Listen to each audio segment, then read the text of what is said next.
nze Mutebi ekintu ekisingo edda ne kaakati nkyakola naye nakolanga nnyo nga sinasinkana na mwami wange nga nkola oba nfuna emitwalo 10 ng'ekintu ekimu ekyali kinsindikiriza okukola ennyo butanjooga.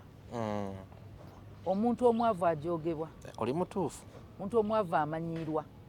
Nawe kikusukka nako ne batandika n'omumanyira bewazaala. Nkyogera nnyo nti mutuuka mu kyalo omwana wa Mutebi w'otegerera nti gweowa omwavu ku wa Mutebi kuzanyira mu ngatto. Gweowa ozimugyamu ozisereka agenda zoonoona owoona alina zaazanyiramu. W'olabira nti owuwo muli baavu gwe muyina empale muzimugyamu ezo empale za kukyala ono bazimwambazza mukyala azanyiramu. Ayina n'amaanyi okusinziira ku maanyi ga kitaawe agali financial agagamba nze sigenda kulya. Era alusa kyangu ozisanga ziruma bagagga okusinga omwavu talina choice. Abasibe bameka abagamba nti nze nina alusa sirya bijanjaalo.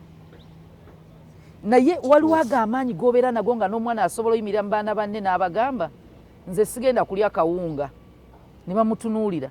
Naye okujooge waliwo obunafu buno bw'otuuka ewammwe kati abantu abasinga bali mu byalo mu Christmas na biki. Naye omwana we baba bamutuma ku luzzi ng'atuuse mu kyalo oli mwavu. Nga tebamutiisa misota n'ekiro ne bamugamba genda ebweru gyeyo embazzi ebintu byonna obiyingize. Omwana w'omugagga bw'atuuka mu kyalo bamufumbira amazzi agookya ag'okunaaba bonna nga badde banaaba gannyogoga. Tebamutuma ku luzzi bamugamba mugende muleetera n'agamba nange njagala kgenda ku luzzi namugamba gwe togenda biri tojja bisobola. Tebamuwa liita 10 ku myaka 10. Ekitibwa kinaamufumita oyo mwana wa Mutebi. Waliwo amaanyi ago ge tuyina okukkiriza gatuweebwerwa abaana. Nga otuuka awantu otuuka ku ssomero ng'abantu bonna bazze ku ssomero ly'omwana naye Mutebi n'otuuka ne director n'avaayo. Ago bagayita maanyi. Kituufu. Nga nange nina gye ndaga nga buli omu ayagala kwekubya nange bifaananyi. Ago maanyi.